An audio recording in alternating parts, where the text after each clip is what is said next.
Afghans actually see themselves as quite pivotal right now, particularly I think since 2001, where Afghanistan has been the center of international attention. There's a sense that the world finally appreciates that Afghanistan is the crossroads of civilization. So it's a shift from a perspective where for 3 decades Afghans felt forgotten and isolated and essentially seen as irrelevant, to suddenly being sort of at the center. And so I think there's a sense that the rest of the world has finally understood that while Afghanistan is poor, it's geopolitically a strategic and relevant country.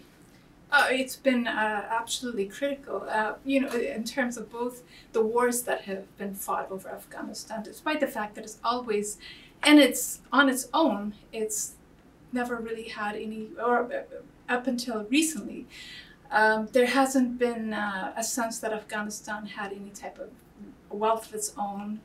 That only recently has there been an assessment where the mineral wealth of Afghanistan has been seen as potentially quite immense. But before that, it was seen more strategic in terms of its geography between Central Asia, South Asia, and the Middle East, and played a pivotal role in terms of the Silk Road.